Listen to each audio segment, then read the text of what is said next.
চট্টগ্রামের সাগরিকায় ম্যাচের দ্বিতীয় দিনটা ছিল শুধুই বাংলাদেশের। ম্যাচের প্রথম বল থেকে একেবারে তৃতীয় সেশনের শেষ বল পর্যন্ত শুরুটা হয়েছিল দিনের প্রথম বলে প্রতিপক্ষের শেষ উইকেট দিয়ে। তাইজুলের নামের পাশে ৬টি উইকেট। দীর্ঘদিন পর জাতীয় দলে ডাক পাওয়া বিজয় আর সাদমান চমৎকার শুরু এনে দেন বাংলাদেশকে। ৩২ ইনিংস পর তাদের উদ্বোধনী জুটিতে ১৭ রানের সংগ্রহ পায় বাংলাদেশ।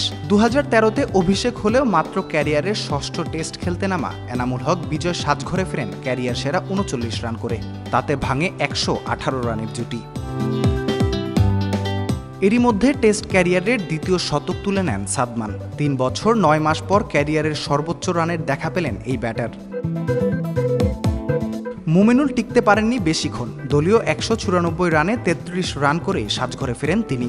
ঠিক পরের বলেই ১২০ রান করে আউট হন সাদমান ইসলামও। এরপর শান্ত ও মুশফিক কিছুটা ঘুরে দাঁড়ানোর চেষ্টা চালালেও বড় কোনো ব্যবধান গড়তে পারেননি। ২৩ রান করে ক্যাচ তুলে ফেরেন শান্ত, আর ব্যক্তিগত ৫ রান করে জাকের আলীও ফেরেন একই পথে। ৪০ রান করে রান আউট হন মুশফিক। নাঈম হাসানও শিকার হন সেই ভিনসেন্টের। মাঠে থাকা মিরাজ ১৬ আর তাইজুল ৫ রান করে দিন শেষ করেন। সাগরিকায় ম্যাচের দ্বিতীয় দিন শেষে টাইগারদের দলীয় সংগ্রহ ৭ উইকেটে ২৯১। ৬৪ রানের লিড নিয়ে হাতে এখনও ৩ উইকেট।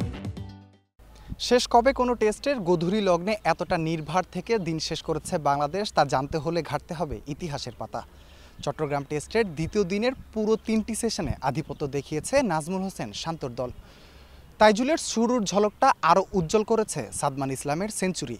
ম্যাচের তৃতীয় দিনটা মিরাজ ও তাইজুলের ব্যাটে ভর করে হোক আরও উজ্জ্বল, এমনটাই প্রত্যাশা ক্রিকেট ভক্তদের। রাফিউল ইসলাম রাতুল, দেশ টিভি, চট্টগ্রাম।